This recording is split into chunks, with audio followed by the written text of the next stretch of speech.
Par démocratie sereine, j'entends plutôt un régime politique fondé sur l'écoute et le respect mutuel qui gère ses désaccords sans pénaliser la nation tout entière. La démocratie ne saurait faire la guerre à la démocratie.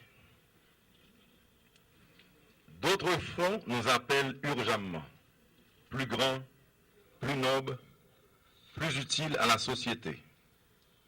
C'est cette quête d'une Haïti meilleure pour ses enfants qui doit aujourd'hui nous souder.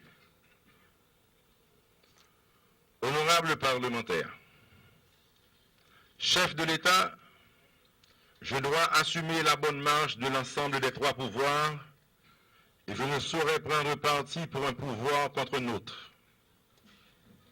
Ma présence ici, au-delà d'une obligation constitutionnelle, veut dire aujourd'hui l'importance que j'attache au travail parlementaire. C'est vous qui construisez les références de l'état de droit en votant, jour après jour, le cadre légal dans lequel la nation doit évoluer. Votre travail est immense et mérite le respect. L'État, tel que je le conçois, doit être au service du citoyen.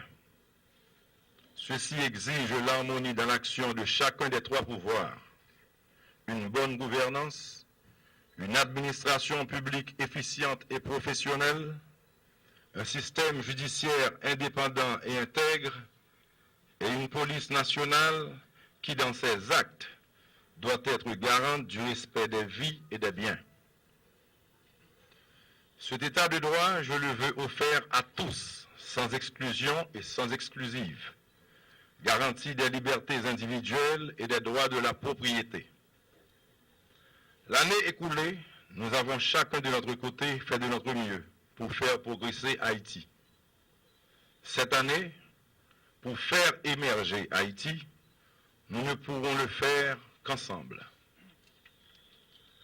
Je me réjouis en particulier de voir que le Premier ministre que j'ai désigné et que vous avez agréé s'attelle avec son gouvernement à mettre en place les grandes lignes de l'action pour laquelle j'ai été massivement mandaté.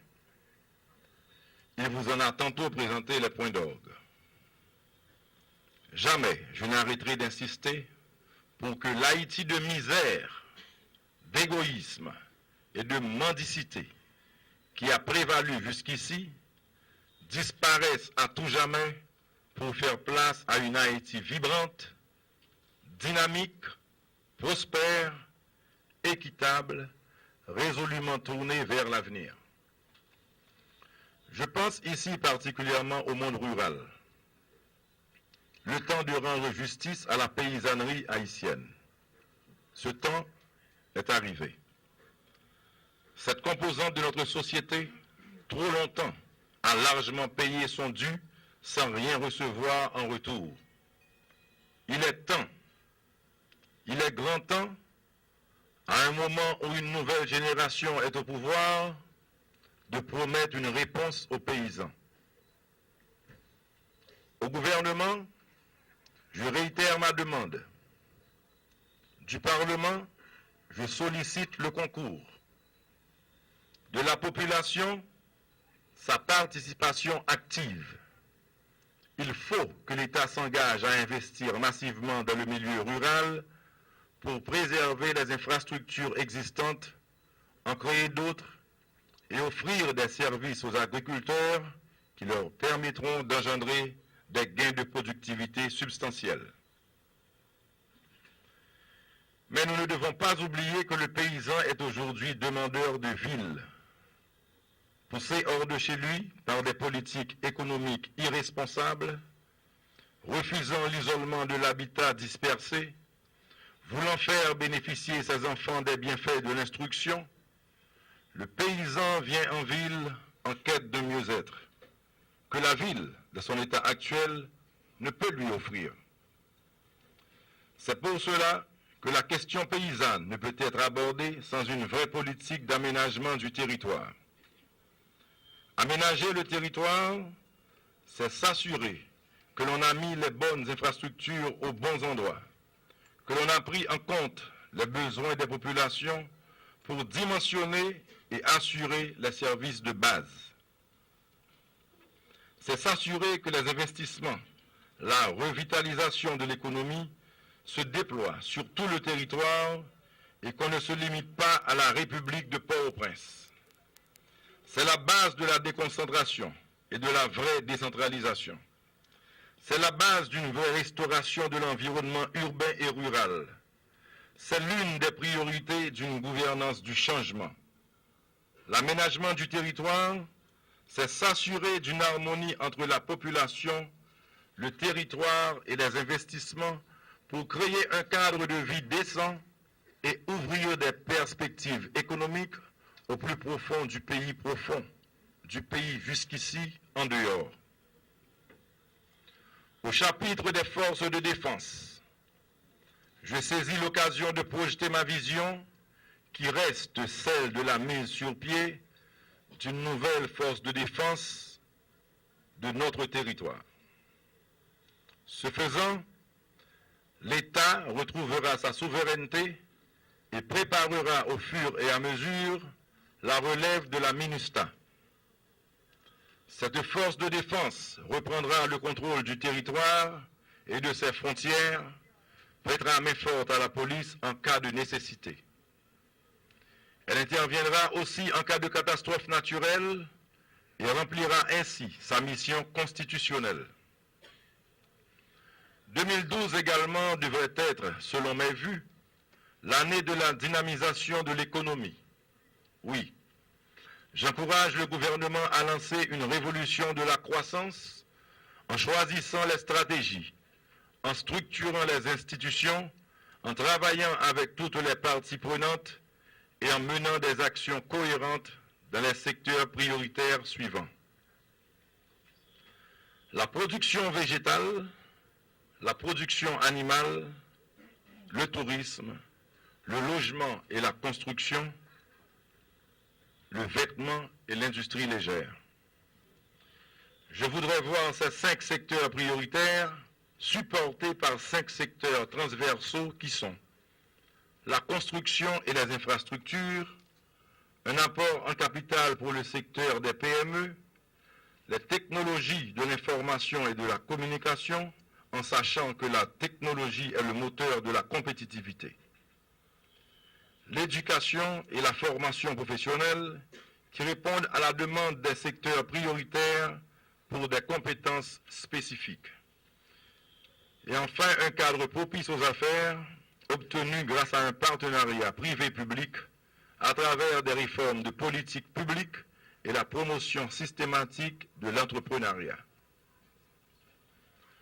Je souhaite voir cet effort d'amélioration de l'environnement des affaires se solder pour le gouvernement par notre classement l'an prochain dans l'index Doing Business.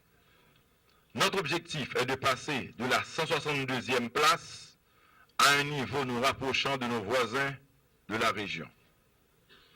Le moment est venu pour le pays d'aller dans une autre direction, de choisir un autre chemin et de prendre enfin parti pour le citoyen moyen. Sortir Haïti de son statut de PMA est possible, en tirant pleinement parti des avantages qui lui sont accordés par ce statut et par les lois HOPE et HELP, en vue de la création d'emplois durables au profit de la population haïtienne, et ce, de manière décentralisée. J'insiste, il nous faudra plus encore que l'an passé attirer des investissements directs étrangers, arriver progressivement à une hausse des salaires des employés et à une croissance de l'offre d'emploi, améliorer la balance commerciale du pays par une augmentation substantielle des exportations. L'une des dimensions les plus importantes de la mondialisation pour les petites économies est la réponse que constitue l'intégration régionale. Le contexte régional abonde en opportunités. Notre diplomatie, intelligente et active, a déjà su les saisir. Quand je me réfère à la région, je veux mettre en perspective ses principales dimensions. D'abord, notre voisine immédiate, la République dominicaine, avec laquelle nous partageons l'île. Les grands dossiers de la migration et des relations commerciales devront être traités de façon dynamique dans le cadre de la commission mixte bilatérale. Notre approche est de regarder la totalité de la relation, commerce, investissement, migration, sécurité, etc., et trouver ensemble les arrangements gagnant-gagnant. La région, c'est également la CARICOM, dont nous sommes membres actifs depuis une dizaine d'années.